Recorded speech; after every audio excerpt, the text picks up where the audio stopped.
Before I start this rant, I would like to say that Undertale is one of the greatest games that I've ever played in my entire life.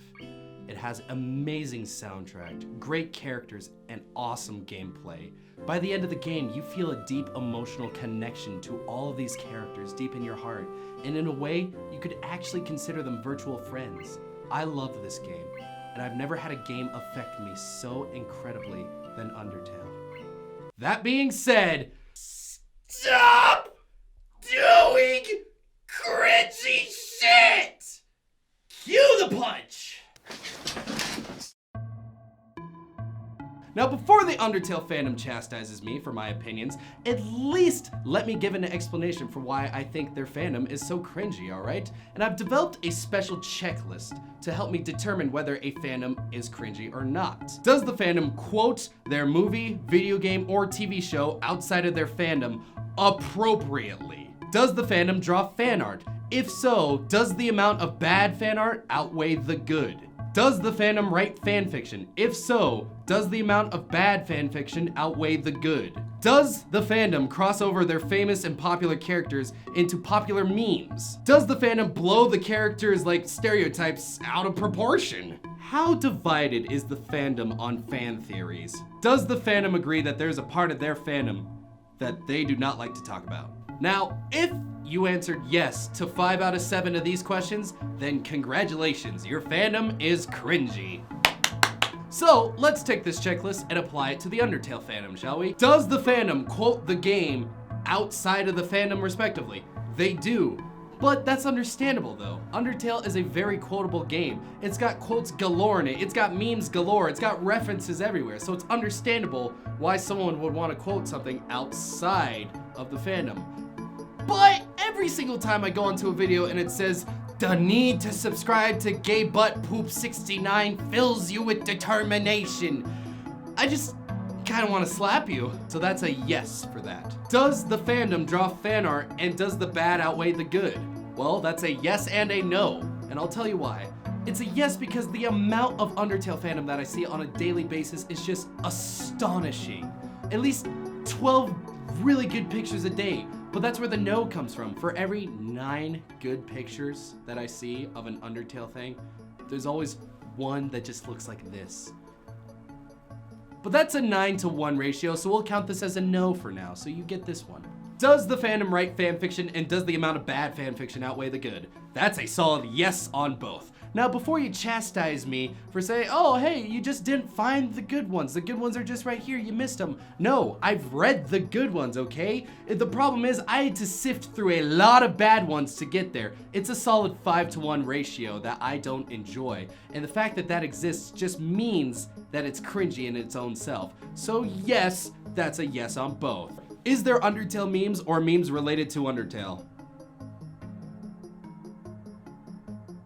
Does the fandom blow all of the stereotypes of the characters way out of proportion? I can guarantee you this is a solid yes. Because when I was sifting through all of these good fan fictions, I noticed that all the characters were just being themselves too much. No matter what, Papyrus is on that spaghetti, and I know he's on that spaghetti in the game, but even more so in all the fan and stuff. Sans makes nothing but puns, and he's nothing but OP. Flowey is just nothing but an asshole. It gets old after a while. Undyne's being a butch lesbian again. So what? These characters aren't just their stereotypes, alright? Sans makes about a total of 5 minutes worth of jokes in the game, and the rest is just regular dialogue that's lighthearted.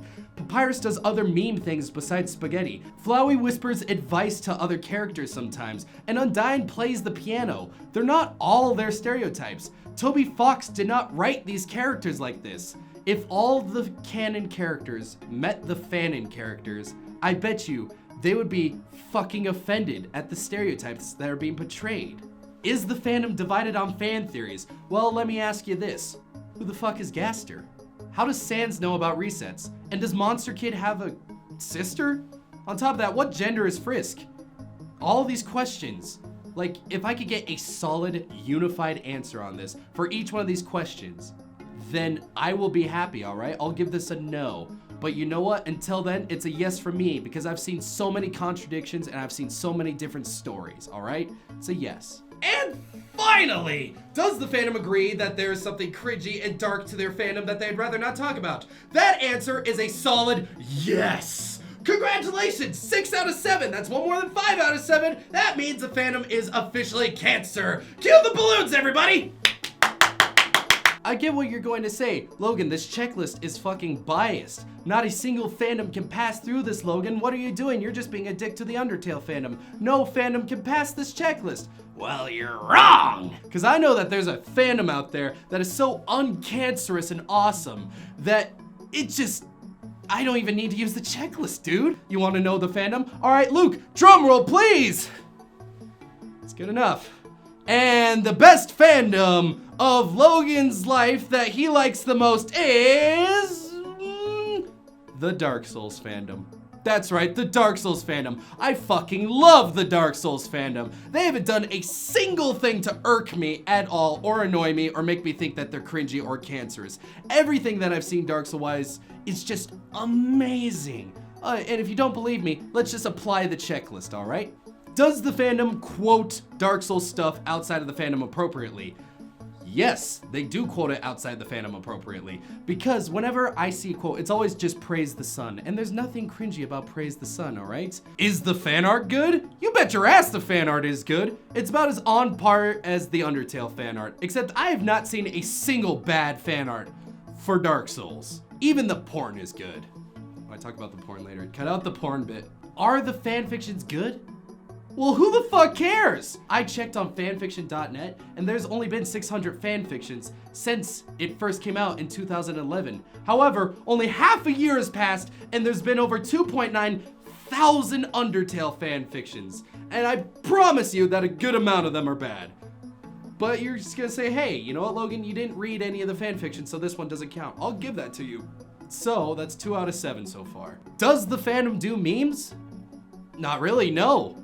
In fact, besides Solaire, the term Get Good, and Giant Dad, there's not a single character in Dark Souls who is really all that meme-worthy. It's awesome. Does the fandom blow stereotypes way out of proportion for characters? Well, besides Solaire and his addiction for the sun, no. All the characters remain in character for all fan art, fan videos, and any fan tributes at all. It's awesome. You don't see any stereotypes anywhere. I love it. Is the fandom divided on fan theories?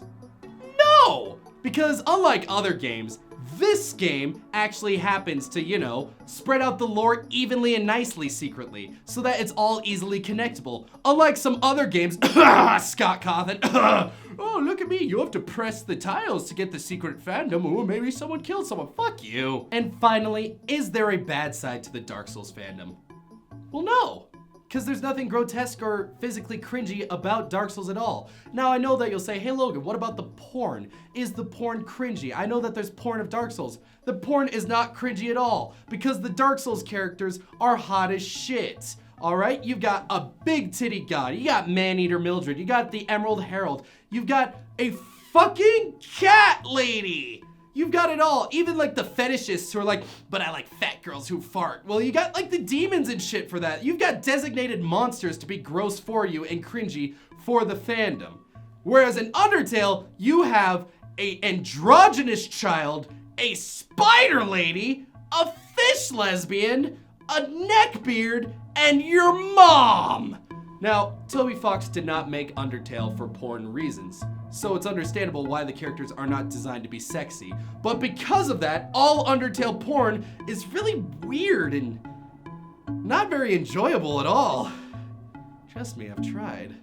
So Undertales, please stop what you're doing for the sake of Toby. He asked for just one thing with the fandom to do, okay? One thing, and we've already failed him. Please stop. We could still undo this and make it all good.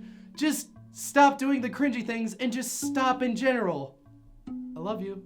So, hey, wasn't that a good video? Please don't chastise me for giving out my opinion. You watched my video for my opinion, and my opinion is the fandom is cringy. Now, please like my video because I did a good job explaining myself, and please comment down below how wrong I am. Also, you can subscribe to me or follow me on Twitter, where I make more Undertale things. I do funny jokes. That's it. in which a fucking commercial for McDonald's and a minion just going ooga blah blah blah, it makes you laugh like a fucking hyena. How does that fucking work? There's no humor in it. It's just baby noises. What are you fucking faggot? What are you fucking gay? Why is that so funny to you? Why are you just such a baby that fucking jingly keys ass minions are making you laugh? Luke,